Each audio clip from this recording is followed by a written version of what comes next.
कभी राम बन के कभी श्याम बन के चले आना, प्रभु जी चले आना। कभी राम बन के कभी श्याम बन के चले आना, प्रभु जी चले आना। कभी राम बन के कभी श्याम बन के चले आना, प्रभु जी चले आना।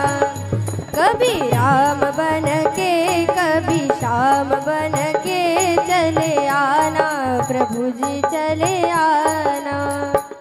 तुम राम रूप में आना, तुम राम रूप में आना। तुम राम रूप में आना। तुम राम रूप में आना। सीता साथ लेके धनुष हाथ लेके, सीता साथ लेके धनुष हाथ लेके चले आना, प्रभु जी चले आना। कभी राम बन के कभी श्याम बन के चले आना, प्रभु जी चले आना। कभी राम बन के कभी श्याम बन के चले आना, प्रभु जी चले आना। कभी राम बन के कभी श्याम बन के चले आना, प्रभु जी चले आना।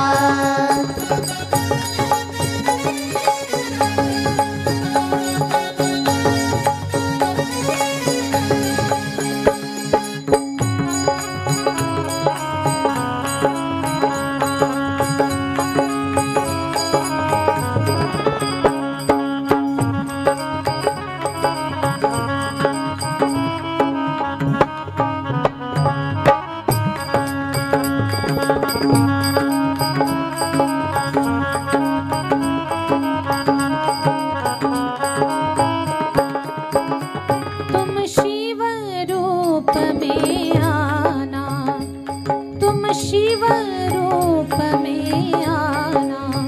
पार्वती साथ लेके त्रिशूल हाथ लेके, पार्वती साथ लेके डमरू हाथ लेके चले आना, प्रभु जी चले आना। कभी राम बन के कभी श्याम बन के चले आना, प्रभु जी चले आना। कभी राम बन के कभी श्याम बन के चले आना, प्रभु जी चले आना। कभी राम बन के कभी श्याम बन के चले आना, प्रभु जी चले आना। कभी राम बन के कभी श्याम बन के चले आना, प्रभु जी चले आना। कभी राम बन के कभी श्याम बन के चले आना, प्रभु जी चले आना। प्रभु रामचंद्र भगवान की जय। राघवेंद्र सरकाराची कथा, त्याच्यामध्ये भगवान श्री शंकराचं हिमालय नगरीमध्ये आगमन झालं। सगळी भूतवेताळ सोबत आहेत, पण आपल्या सगळ्यांना माहिती आहे की त्या नगरीमध्ये सुरुवातीला शंकराचं स्वागत झालं नाही का? आजूबाजूला भूत पाहिल्यावर कोण स्वागत करणार आहे? महादेव गेटच्या बाहेर, नवरी गेटच्या आतमध्ये। मग आले नारदजी। काही जण म्हणायचे, अरे हे असला नवरदेव कोणी पाहिला त्याला समोर आणा। चांगलं झालं तर देवानं केलं, आणि काही गडबड झाली तर ज्यानं जुळवलं त्याच्याच माथी लोक खापर फोडतात। नारदजी आले। नारदजीनं समजावून सांगितलं, हिमालय राजा, पार्वती महादेवाची जन्मोजन्मीची पत्नी आहे। आणि कान देऊन ऐका, पती पत्नीचं नातं हे 7 जन्माचं असतं, आई वडिलांचं नातं हे एका जन्माचं असतं। एक जन्म आपण आई वडिलांच्या सोबत आहोत, म्हणून एकच जन्म असल्या कारणानं त्यांना दुःख देऊ नका, त्यांना कुठल्याही प्रकारचा त्रास देऊ नका। आई वडिलांची सेवा करा, कारण ते एकच जन्म आपल्या सोबत आहेत। आणि आई वडील आपल्या जीवनातलं सगळ्यात मोठं तीर्थ आहेत, ते आपल्या जीवनातली तिजोरी आहेत। माता पित्यांना विचारा तुमचं धन काय, ते म्हणतात आमची लेकरं आमचं धन आहेत, आमची संपत्ती आहे। मग मुलांना विचारा तुमची तिजोरी कोणती आहे? मग आपण सांगितलं पाहिजे आमचे आई वडील ही आमची तिजोरी आहे. त्या तिजोरीची साफसफाई, सेवा, स्वच्छता, शुश्रूषा आपण आपल्या हाताने केली पाहिजे. एक वाक्य ऐका.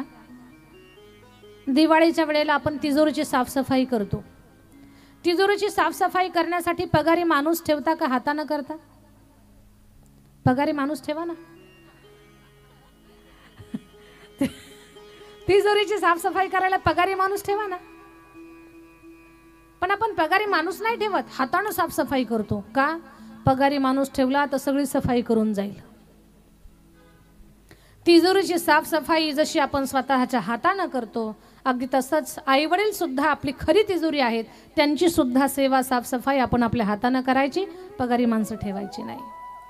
त्यांच्या सेवेने आपल्याला आपल्या जीवनामध्ये सगळं वैभव प्राप्त होईल, सुख समृद्धी प्राप्त होईल, काही कमी पडणार नाही आपल्याला आपल्या जीवनामध्ये. म्हणून सांगेन सर्वांना, आई वडिलाचं नातं हे आपल्यासोबत एका जन्माचं आहे. पती पत्नीचं 7 जन्म आहे. रोज भांडणं खेळा तरी 7 जन्म तुम्हाला एकमेकाची तोंड पाहावीच लागणार आहेत. वटपौर्णिमेला किती फेऱ्या घालता तुम्ही? 7. भले मनात म्हणत असताल तेव्हा पुढच्या जन्मात गाठ होऊ देऊ नको,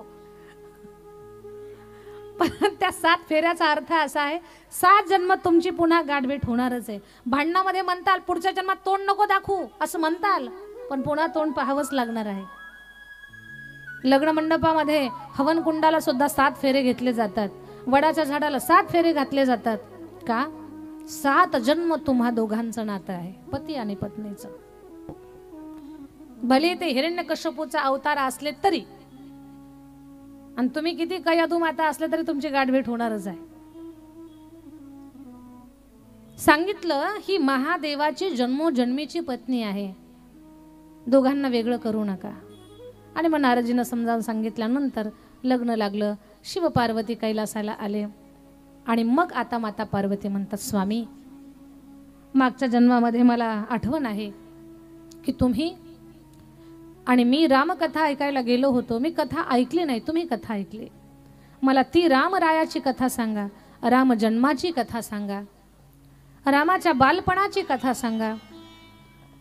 मला राम गुरु घरी अभ्यासाला गेले ती कथा सांगा, सीता स्वयंवराची कथा सांगा, राम वनवासाची कथा सांगा, सीता हरणाची कथा सांगा, जटायू मरणाची कथा सांगा, शबरी भेटीची कथा सांगा, वाली वधाची कथा सांगा, सीता शोधाची कथा सांगा, रावण वधाची कथा सांगा आणि राम राज्याभिषेकाची कथा सांगा.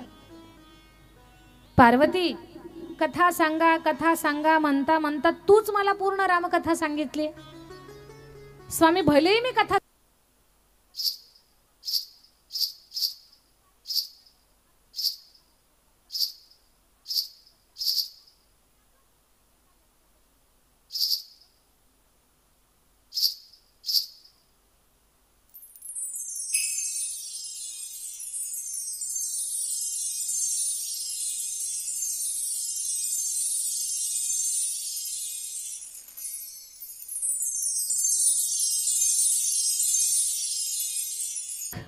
पार्वती तसा माझा भगवान निर्गुण निराकार आहे, पण तो सगुण साकार होतो भक्तासाठी.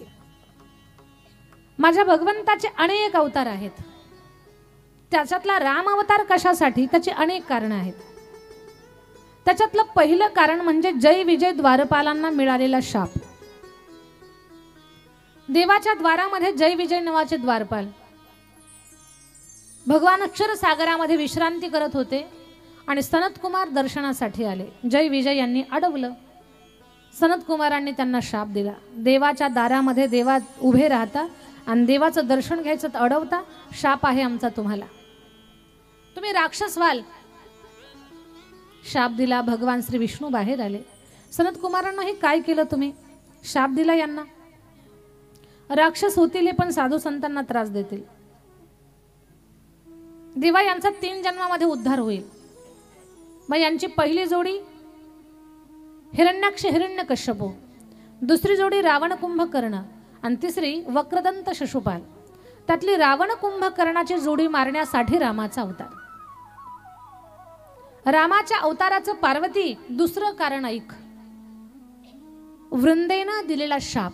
भगवान ही वृंदा कोण आहे? म्हणजे जालंधर नावाचा दैत्य होता, त्याची पत्नी महान पतिव्रता, तिचं नाव वृंदा. तिच्या पतिव्रता धर्माच्या बलावरती हा राक्षस देवतांना अनावर झालेला, अनेक स्त्रियांना त्रास देतो, कुणाच्या यज्ञामध्ये विघ्न आणतो, देवदेवतांना त्रस्त करून सोडलं. याला शंकराच्या हातानं मृत्यू होता पण मरत नव्हता का? हिच्या पतिव्रता धर्माचं बल एवढं मोठं होतं की शंकराला सुद्धा तो मरेना. मग श्री विष्णूचं सहाय्य घेतलं. श्री विष्णूला जालंधराचं रूप धारण करायला सांगितलं आणि वृंदेकडे आले. तिकडे रणभूमीवरती शंकराचं जालंधराचं युद्ध चालू होतं. रूप बदललेला जालंधर वृंदेच्या समोर आपला पती आला म्हणून आरतीचं ताट घेऊन आली. तिलक केला, आरती ओवाळली, चरणावरती माथा टेकवला आणि तेवढ्यात बातमी आली, महाराणी जी. क्यों सिपाही, क्यों चिल्ला रहे हो? महारानी जी क्या हुआ? जालंधर सरकार मारे गए. जालंधर सरकार मारे गए तो मेरे सामने कौन है? श्री विष्णू मूळ रूपात आले. वृंदा, मी विष्णू आहे. देवा, कपट केलं तुम्ही माझ्यासोबत, छलिया का छळलं मला? पतिव्रता नारीच्या पतिव्रता धर्माचं रक्षण करण्याची जबाबदारी तुम्ही घेतली आणि इथे का पतिव्रतेचा धर्म भंग करता तुम्ही? वृंदा, तुझ्या एकटीच्या पतिव्रता धर्माचं रक्षण करण्यासाठी अनेक पतिव्रता स्त्रियांचं पातिव्रत्य भंग करत होता तुझा पती. त्याला मारण्यासाठी आम्हाला हे करावं लागलं. हजारो स्त्रियांचा पतिव्रता धर्म वाचवण्यासाठी आम्ही हे केलं. अधर्मानं वागत होता तो म्हणून त्याला मारण्यासाठी कपट केलं मी. देवा, असं तुम्ही करायला नको होतं. मी शाप देते तुम्हाला. विष्णू, शाप देते मी तुम्हाला. माझ्या पतिव्रता धर्माचा भंग केला तुम्ही दगड होऊन पडताल आणि माझ्या पतीच्या गैरहजेरीमध्ये तुम्ही आलात ना तर तुमच्या सुद्धा गैरहजेरीमध्ये माझा पती तुमची पत्नी चोरून घेऊन जाईल. दिला शाप. पण एक शाप काय दिला? दगड होऊन पडाल. भगवान विष्णूला सुद्धा राग आला. वृंदा, मी काही चुकीचं नाही केलं, मला दगड होण्याचा शाप देतेस तू, मी तुला शाप देतो, तू झाड होऊन पडशील. महादेव आले. वृंदा रागात आलेली होती. भोलेनाथ, तुम्ही माझ्या पतीला मारलंय. ऐकून घे वृंदा, ऐकून घे, रागाला जाऊ नकोस. तू अखंड सौभाग्यवती राहावी असं तुला वरदान देतो मी. तू झाड होशील पण तुळशीचं होशील आणि विष्णू दगड होतील पण ते शाळीग्राम बनतील. देवाचा शाळीग्राम अवतार असेल. तुम्हा दोघांचं लग्न कार्तिक द्वादशीला लोक वर्षानुवर्ष लावतील, कार्तिक शुद्ध द्वादशीला, आणि तुलसी विवाह रूपानं तू अखंड सौभाग्यवती राहशील. श्रीमंत बापानं आपल्या मुलीचं लग्न थाटात लावावं एवढ्या सन्मानानं तुझा विवाह सोहळा तुलसी विवाह रूपानं साकारला जाईल किंवा लोक लावतील. म्हणून कार्तिक महिन्यातल्या शुद्ध द्वादशीला तुलसी विवाह लावण्याची परंपरा आपल्या हिंदू शास्त्रामध्ये आहे. भारतभर ही गोष्ट केल्या जाते. तुळशीचं लग्न लावलं जातं. आणि तू एवढी पवित्र असशील, 24 तास तू प्राणवायू देशील लोकांना, वारकऱ्यांच्या कंठाचं भूषण बनशील.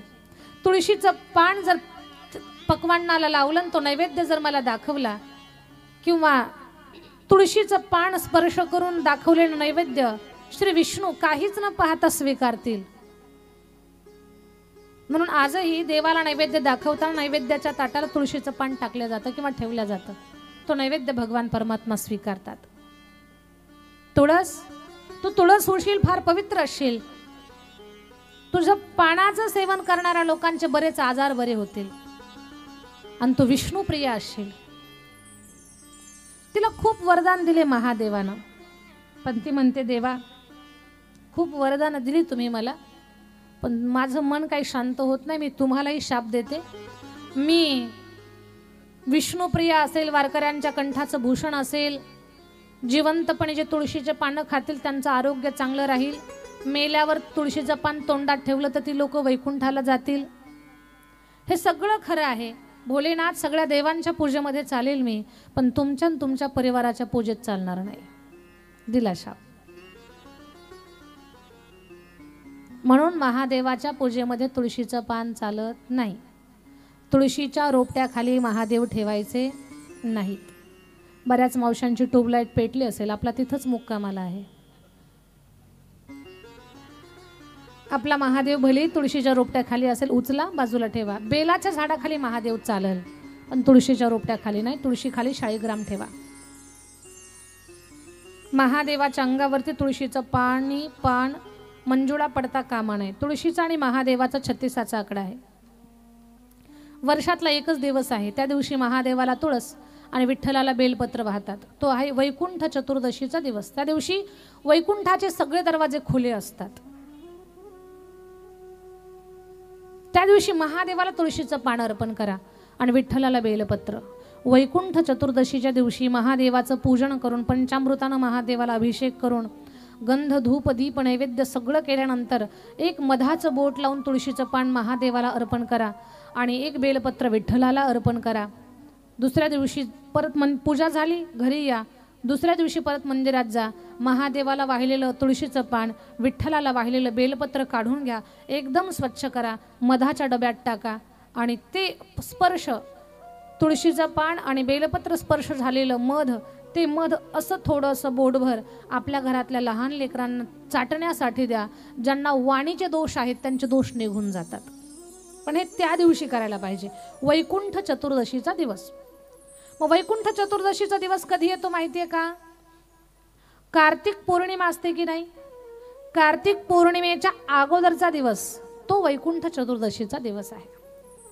आता होऊन गेले, पुढच्याच वर्षी, आता नाही, पुढच्या वर्षी येईल तेव्हा. म्हणून हा उपाय एक आहे महादेवाच्या पूजेमधला. त्या वृंदेनं शाप दिला, देवा तुमच्या पूजेत मी चालणार नाही, एकच दिवस असेल. आणि मग त्या वृंदेनं शाप दिला श्री विष्णूला की तुमच्या गैरहजेरीमध्ये माझा पती तुमची पत्नी चोरून घेऊन जाईल. तिचा शापासाठी माझ्या रामाचा अवतार झाला बघ पार्वती. रामाच्या अवताराचं तिसरं कारण म्हणजे नारदजीनं दिलेला शाप. स्वामी, नारदजी माझे गुरु आहेत, का बरं शाप दिला? मग सांगितलं नारदजीनं एकदा तपश्चर्येचा काम जिंकल्याचा अहंकार झाला होता. तो अहंकार संपवण्यासाठी श्री विष्णूनं माया रचली आणि त्या मायेमध्ये नारदजी गुरफटले आणि अनावधानानं नारदजीनं श्री विष्णूला शाप दिला की देवा, जी विश्वमोहिनी मला हवी होती तिला तुम्ही माझ्यापासून घेऊन गेलात. माझा शाप आहे भगवान, जिला मला प्राप्त करायचं होतं तिला तुम्ही घेऊन चाललात. तुमच्या आणि तुमच्या पत्नीचा वियोग होईल. वियोगाचं दुःख काय असतं ते तुम्हाला कळेल. या कारणानं नारदजीनं शाप दिला. पार्वती, देवाच्या अवताराचं चौथं कारण स्वयंभू मुनी आणि शतरूपा माता यांनी केलेली तपश्चर्या. यांनी घोर तपश्चर्या केली. भगवान नारायण प्रगट झाले. देवाला म्हणतात, देवा तुमच्यासारखा मुलगा आमच्या पोटी जन्माला येऊ द्या. भगवान म्हटले, माझ्यासारखा दुसरा कोणी नाही, मीच येतो. आणि मग भगवान त्यांच्या पोटी रामरूपानं जन्माला येणार. तेच स्वयंभू मुनी आणि शतरूपा माता म्हणजे राजा दशरथ आणि कौशल्या या रूपानं येतात. भगवान राम रूपानं त्यांच्या पोटी जन्माला येतात. पार्वती, माझ्या देवाच्या अवताराचं पाचवं कारण म्हणजे प्रतापभानू राजाला मिळालेला शाप. प्रतापभानू नावाचा राजा, आपलं राज्य दीर्घकाल टिकावं. आज कथेमध्ये बराच वेळा तो विषय झालाय की माणसाची आशा संपत नाही. माणूस आहे त्याच्यात सुखी समाधानी राहत नाही. दुसऱ्याकडे काय आहे तिकडे माणसाला पाहायची सवय लागली. म्हणून माणूस आज जगामध्ये दुःखी आहे. आपल्या जवळ आहे त्यात समाधानी नाही. आणि प्रत्येकाला विचारा, प्रत्येकाच्या जीवनात काही ना काही दुःख आहेच आहे. इथे पूर्ण सुखी कोणीही नाही, ना सांगणारा ना ऐकणारा, कोणी सुखी नाहीये. सुख एकाच गोष्टीमध्ये आहे, भगवान परमात्माच्या नामामध्ये, भक्तीमध्ये, सत्संगामध्ये, नामचिंतनामध्ये, कथा कीर्तनात. बाकी कशातही सुख नाही. का? इथे 2 तासाचे 3 तासाची जी काही आपली कथेची वेळ असेल ना, त्या वेळेमध्ये माणसं स्वतःला विसरून जातात. म्हणून स्वतःला विसरणं ह्याच्यातच सगळ्यात मोठं सुख आहे. नाहीतर जो देखे सो दुखिया बाबा, सुखिया कोई नहीं रे.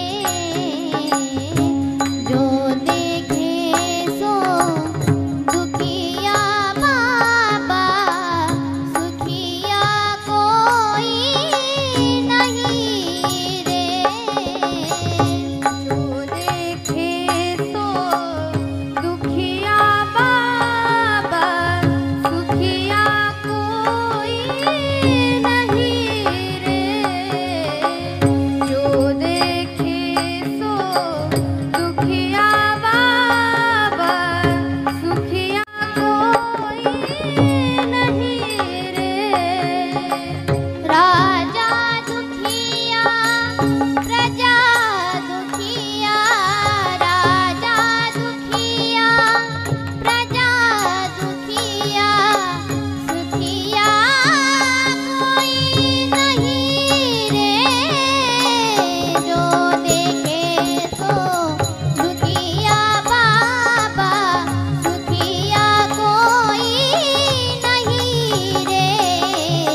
राजा दुखिया प्रजा दुखिया, राजा दुखिया प्रजा दुखिया, सुखिया कोई नहीं रे, सुखिया कोई नहीं रे, जो देखे सो दुखिया बाबा, सुखिया कोई नहीं रे, जो देखे सो.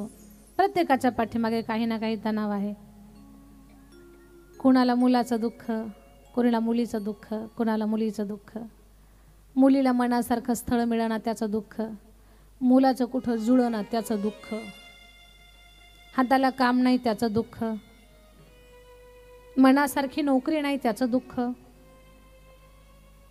लोक गाड्यामध्ये फिरताय पण पायी चालतोय त्याचं दुःख. काय साधं दुःख आहे का माणसाला? ज्या बाईच्या हाताखाली एक सुद्धा सून नाही तिला पण दुःख आहे, माझ्या हाताखाली सून कधी येईल. जिच्या हाताखाली 4-4 सून आहेत तिला सुद्धा दुःख आहे, या माहेरी कधी जातील. ते सुखी कोणीच नाही. प्रत्येक जण कुठल्या ना कुठल्या तणावात दुःखामध्ये आहे.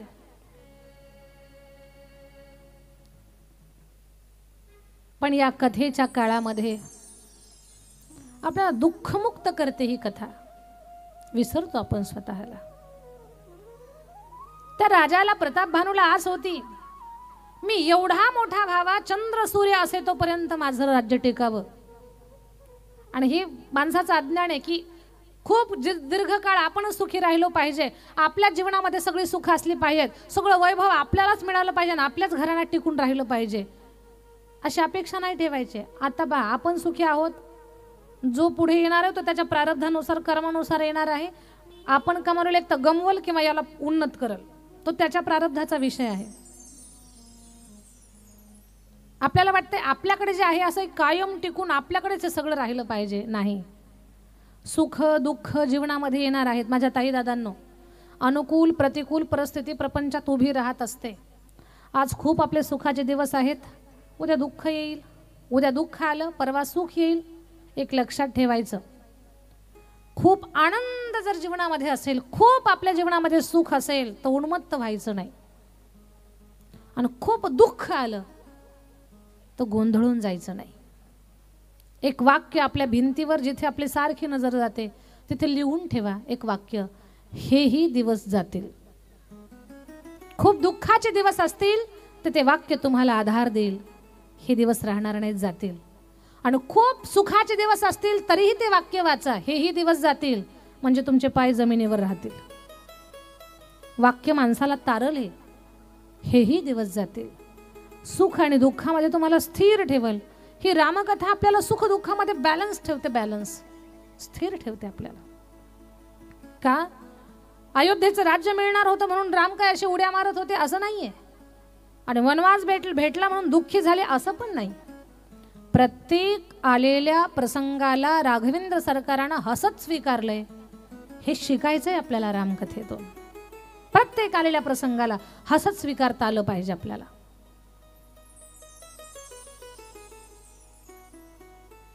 जरासंध कालयवनाला पाठवत होता, जा कृष्णाला पकड म्हणे. म्हणे कुठे? म्हणे मथुरेमध्ये आहे. म्हणे कृष्ण ओळखायचे कसे? म्हणे प्रचंड गर्दीमध्ये जो हसत असेल ना तो कृष्ण आहे म्हणून ओळख. अरे म्हणे हसण्यावरनं कसं ओळखायचं? बरेच जण हसत असतील तर नाही. म्हणे एखाद्या भयान विपरीत परिस्थितीमध्ये जो हसत असेल समजावं तोच कृष्ण आहे. कठीण प्रसंगी ज्याला स्वतःच्या चेहऱ्यावरचा हसू टिकून ठेवता येतं तो माणूस जीवनामध्ये यशस्वी आहे, तो व्यक्ती जीवनात यशस्वी आहे. आलेल्या प्रत्येक प्रसंगाला हसत सामोरं जाण्याची क्षमता आपल्यामध्ये निर्माण व्हावी याच्यासाठीच ज्ञानेश्वरी भजन मंडळ आयोजित ही भव्य रामकथा आहे, की आपल्याला ती बॅलन्स ठेवणार आहे, स्थिर ठेवण्याचं काम करेल. त्या प्रताप भानूला वाटत होतं माझं राज्य कायम टिकावं, पण तसं नसतं. त्याच्याकडनं चूक घडली अनावधानानं. साधू संतांना जेवायला बोलावलं, पण कोणीतरी कपट केलं, जेवणामध्येच मांस मिक्स केलं. मग आकाशवाणीनं सांगितलं की याच्यामध्ये मांस मिक्स केलेलं आहे. त्या आलेल्या सगळ्या साधू संतांनी शाप दिला की 1 वर्षाच्या आत तुझं सगळं राज्य नष्ट होईल आणि तू राक्षस होशील. तोच प्रताप भानू रावण झाला. त्याचा भाऊ अरिमर्दन, कुंभकर्ण आणि धर्मरुची नावाचा प्रधान तो झाला बिभीषण. पार्वती त्या रावणाला मारण्यासाठी माझ्या रामाचा अवतार. मग कुठे अवतार घेणार आहेत राम? तर ती सुंदर नगरी, त्या नगरीचं वर्णन केलंय. अयोध्या, ज्या नगरीमध्ये विकारांचं युद्ध नाही ती अयोध्या. त्या भूमीचंही पुण्य असावं लागतं, तिथे भगवान प्रगट होतात. शरयू तीरावरी अयोध्या, शरयू तीरावरी अयोध्या, अयोध्या म्हणून रमित नगरी, अयोध्या म्हणून रमित नगरी, अयोध्या म्हणून रमित नगरी, अयोध्या म्हणून रमित नगरी, अयोध्या म्हणून रमित नगरी. त्या नगरीच्या विशालतेवर उभ्या राहिल्या वास्तू सुंदर, त्या नगरीच्या विशालतेवर उभ्या राहिल्या वास्तू सुंदर, त्या नगरीच्या विशालतेवर उभ्या राहिल्या वास्तू सुंदर. मधुन वाहती मार्ग समांतर, रथबाजी गज पथिक चालती, नटुनी त्यांच्यावरी अयोध्या म्हणून रमित नगरी, अयोध्या म्हणून रमित नगरी, अयोध्या म्हणून रमित नगरी. म्हणून रमित नगरी. सुंदर नगर अयोध्या. त्या नगरीचा राजा दशरथ, त्याच्या 3 पटराण्या आहेत, कौशल्या, सुमित्रा, कैकेयी. एवढा चांगला राजा आहे ना, प्रजेला पुत्रासारखं सांभाळतोय, लेकरासारखं सांभाळतोय लोकांना. त्या राजाच्या जीवनामध्ये एक दुःख आहे, त्याला संतान नाही. लक्षात घ्या, आहे संपत्तीला कमी नाही, मानपान पद प्रतिष्ठेला कमी नाही, एवढा धर्मात्मा आहे. रोज उठून तासन तास पूजा करतो, साधू संतांची सेवा करतो. आपण तर वेळ भेटल तसा परमार्थ करतोय. ओघानं संत दिसले तर जय हरी घालतो. पण हा राजा तासन तास पूजा आणि आवर्जून संत सेवा करतोय, तरी त्याच्या जीवनात दुःख आहे, तरी तो देवाला दोष देत नाही. आणि आपण देवाच्या डोकी खापर फोडल्याशिवाय राहत नाही. देवा, एवढी तुझी पूजा करतो, पंढरपूरची वारी करतो, अडचणी आमच्याच वाट्याला. ज्ञानेश्वरी भजन मंडळाच्या सप्ताहाला एवढी दरवर्षी आम्ही देणगी देतो, तरी अडचणी आमच्या जीवनातला संपत का नाही? ऐका, आपण केलेली उपासना, आपण केला परमार्थ, तर तो परमार्थ संकटाच्या काळामध्ये आपला बचाव करतो, आपल्याला बळ देतो. आणि उपासना, भक्तिभाव, पंढरपूरची वारी, भक्ती, भजन, नामस्मरण एका गोष्टीसाठी करायचं. देवा, माझ्या जीवनामध्ये माझ्या प्रारब्धानुसार अडचणी, संकट येणारच आहेत, पण आलेल्या प्रत्येक संकटाला मी ताकदीनं तोंड द्यावं, याच्यासाठी हा माझा परमार्थ आहे. परमार्थ माणसाचं मनोबल वाढवतो, मनोबल कमकुवत होऊ देत नाही. आणि सगळ्यात मोठं माणसाच्या जीवनात मनोबल आहे. मनोबल जर आपल्या सोबत असेल, मनोबल बळकट असेल, तर पाय नसताना सुद्धा आपण हिमालय पार करू. का? मनोबल मोठं आहे. आणि मनोबल जर खचलेलं असेल तर धडधाकट माणूस काहीच करू शकत नाही. आपल्याला मनोबल देण्यासाठी आपल्या जीवनातली उपासना आहे. आणि नेहमी लोकांचं ठरलेलं असतं, खूप देवदेव करतो आम्ही पण अडचणी संपत नाही जीवनातल्या. सांगू तुम्हाला, विश्वास ठेवा, तुम्ही देवदेव करत जा, तुम्ही नामस्मरण करा, चांगली कामं करा, सेवा करा, सत्कर्म करा. ही चांगली सत्कर्म पुण्य रूपानं तुमच्या सोबत राहतील. तुमचं काही जे मागच्या जन्मातलं कर्म असेल, चुकीचं चांगलं वाईट जे काही असेल तर ते कर्म संपेल चांगल्या कर्मानं. आणि जे काही शिल्लक राहिलं असेल आणि ते तुम्हाला त्रास देत असेल तर हे तुमचं पुण्य तुम्हाला बळ देईल आणि आलेल्या संकटावर मात करण्याची क्षमता तुमच्यामध्ये निर्माण होईल. द्रौपदी देवाला कधीच म्हटली नाही, देवा माझं हे संकट दूर कर म्हणून. ते एकच म्हटले, कान्हा तू माझ्या सोबत राहा म्हणून. कोणतेही संकट पार करेल मी भगवान, फक्त तू माझ्या सोबत राहा. हेच म्हणायचंय आपल्याला. भगवान, आम्ही भक्ती भजन याच्यासाठी करतोय की आम्हाला असं कधीच नको वाटायला की या एवढ्या जगामध्ये 1.25 करोड जनतेमध्ये मी एकटाच आहे, असं नको कधी वाटायला आपल्याला. असा भाव आपल्या मनी असला पाहिजे, देवा तू माझ्या सोबत आहे. किती मोठा पहाड पार करेल मी, पण तू माझ्या सोबत. याच्यासाठी भगवत भजन. राजाकडे काहीच कमी नाही पण त्याच्या जीवनात एक दुःख आहे. याचा अर्थ आपण शिकायचा आहे की जीवन हे कधीच कुणाला पूर्ण मिळत नाही. काही ना काही माणसाच्या जीवनामध्ये एक गोष्ट कमी ठेवलेली असते का, की त्या कारणानं कसे देवाची आठवण येईल, त्या कारणानं कसे देवाचं स्मरण आपल्याला होईल. म्हणून भगवान जाणीवपूर्वक काही ना काही एक कमतरता आपल्या जीवनामध्ये कमी ठेवत असतो. कोठे काही एक आहे, एक नाही. एक बाई आपली 4-2 लेकरं घेऊन प्रवासाला निघाली माहेरला. बस थांबवली तिनं. सगळ्यात लहान लेकरू तिनं बसमध्ये बसवलं. तिला वाटलं ही वरती चढल मग दुसरं ठेवते, पण एक चढवलं. दुसऱ्या बाळाला वरती चढवेपर्यंत पहिल्यानं खाली उडी मारली. म्हणे आई खाली आहे, मी बसमध्ये, बस घेऊन जाईल ना मला. म्हणून एक चढवलं की एक उडी मारायचं, एक चढवलं की एक उडी मारायचं. कंडक्टर जाम चिडले. बिचारे कंडक्टर चिडचिड झाले असते त्यांना.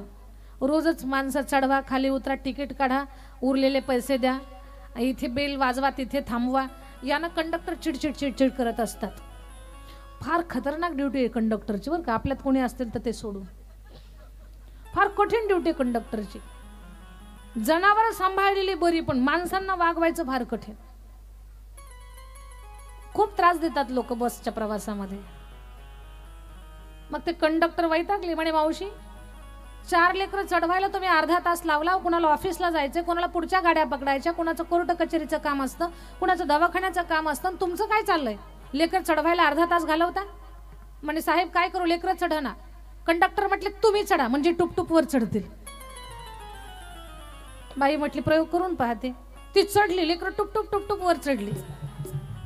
म्हणे आपली आई गेली बसमध्ये, चला आपण पण जाऊ. एका सीटवर जाऊन बसले.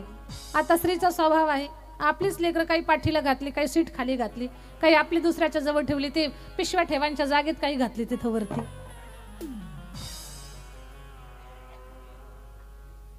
कंडक्टर आले, काढा तिकीट. चिडलेला कंडक्टर, काढा तिकीट. साहेब याचा अर्धच घ्या, याचं घेऊच नका. अजून ते काही 6 वर्षाचं झालं नाही, आहे 10 वर्षाचं, सांगते 6 वर्षाचं. कशी बशी तिकीट काढली. कंडक्टर चिडलेले, मावशी एवढे लेकरं घेऊन कुठं प्रवासाला निघायचं असतं का, अर्धे घरी ठेवायचे, अर्धेच घेऊन यायचे. ती म्हटली बाबा शांत बस, काय झालं. पण अर्धेच आणलेत, अर्धे घरी आहेत.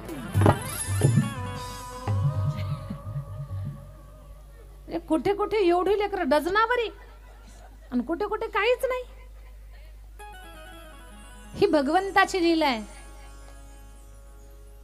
सुख दुख दोनों रहते जिसमें जीवन है होगा,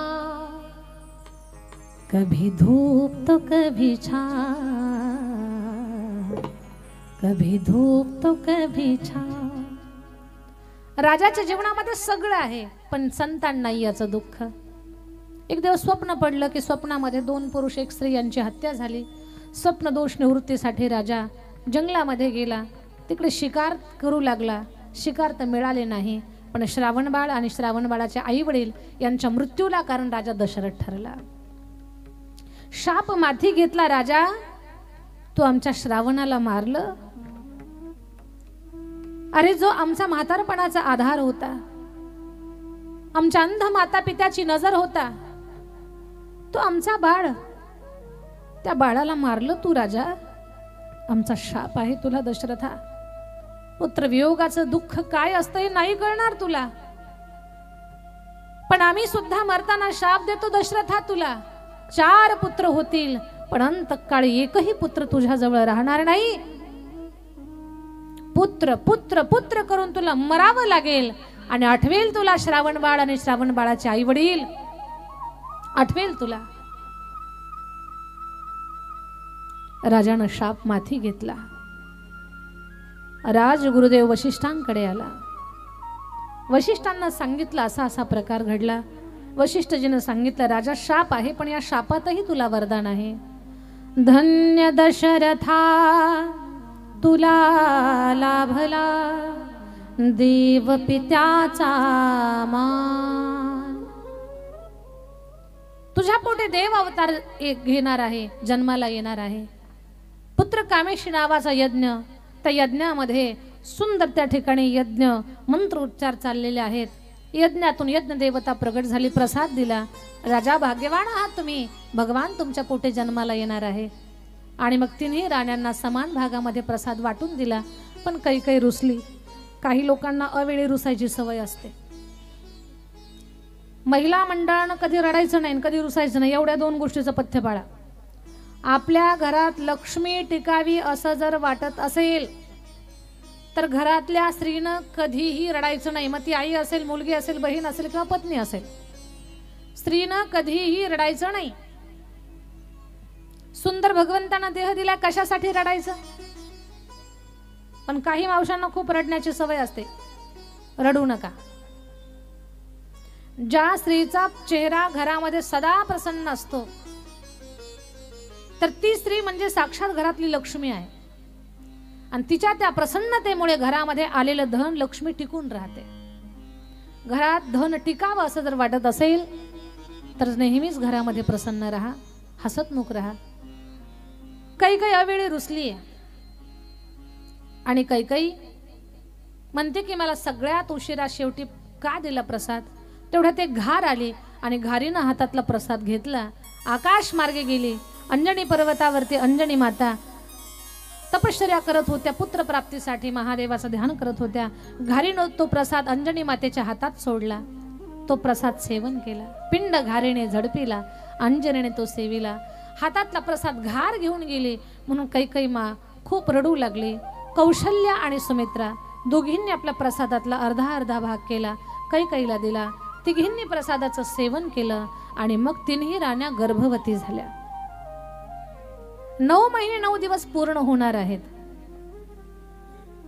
9 महिने 9 दिवस पूर्ण होण्याची वेळ आली आणि क्षीरसागरामध्ये तिथ्यांनी लाईन लावली. चैत्र महिन्यात भगवान प्रगट होणार. सर्व तिथ्या भगवंताच्या समोर हाजर उभ्या आहेत. भगवान मी प्रतिपदा आहे, माझ्यात प्रगट व्हा. दुसरी म्हणते मी द्वितीय आहे, माझ्यात प्रगट व्हा. तिसरी म्हणते मी अक्षय तृतीय आहे, माझ्यात प्रगट व्हा. चौथी तिथी मी संकष्ट चतुर्थी आहे, माझ्यात प्रगट व्हा. 5वी तिथी म्हणते मी ऋषी पंचमी आहे, माझ्यात प्रगट व्हा. 6वी म्हणते मी कपिला षष्ठी आहे, माझ्यात प्रगट व्हा. 7वी म्हणते मी रथ सप्तमी आहे, माझ्यात प्रगट व्हा. 8वी म्हणते मी दुर्गाष्टमी आहे, माझ्यात प्रगट व्हा. 9वी तिथी काहीच बोलत नाही, खाली मान घालून उभी असते. 10वी म्हणते भगवान मैं विजयादशमी हूँ, मुझ में प्रगट हो जा. मैं एकादशी हूँ, मैं द्वादशी हूँ, मैं त्रयोदशी, चतुर्दशी, मैं पूर्णिमा, मैं अमावस्या, मुझ में प्रगट हो जाओ भगवान. भगवान म्हणतात सगळ्यांचं ऐकलं, आता मी ठरवतो कुठे प्रगट व्हायचं. जी नम्र झाली तिच्यामध्ये भगवंतानं प्रगट व्हायचं ठरवलं. नम्र झाला भूता तेने कोंडिले अनंता. 9वी तिथी नम्र झाले. 9 हा आकडा जगातला श्रीमंत आकडा आहे नाना, जगातला श्रीमंत आकडा. मोठ्यातली मोठी संख्या बनवायची असेल 9च्या अंकानं बनते. कुणी म्हणेल 9 पेक्षा 10 मोठा आहे, बरोबर आहे. शून्याचा पाठिंबा घेऊन मोठा झाला तो. आणि 0 निघालं तर 1 राहतं आणि 1 बाजूला गेलं तर 0 होतं. म्हणून 9 हा आकडा जगातला श्रीमंत आकडा आहे. आणि 9 अंकाची बेरीज करा. 9 1 9, 9 2 18. 18 संख्या 1 आणि 8 न बनते. 1 + 8 बरोबर 9. 9 त्रिके 27, 2 अधिक 7 बरोबर 9, 9 चौक 36, 3 अधिक 6 बरोबर 9, 9 पाचे 45, 4 अधिक 5 9, 9 सखी 54, 5 अधिक 4 9, 9 सती 63, 6 अधिक 3 9, 9 आठी 72, 7 अधिक 2 9, 9 9 81, 8 अधिक 1 9, 9 10 90, 9 प्लस 0 बरोबर 9. 9 ची बेरीज कशी करा? उत्तर 9 येतं. 9 हा जगातला स्थिर आणि श्रीमंत अंक आहे. नवमी तिथीमध्ये भगवान प्रगट व्हायचं ठरवतायत. भगवान प्रगट होणार आहेत नवमी तिथीला. काही क्षण आपण देवाचं भजन करून देवाचं स्वागत करू. श्रीराम जय राम जय जय श्रीराम, श्रीराम जय राम जय जय राम, श्रीराम जय राम जय जय राम, श्रीराम जय राम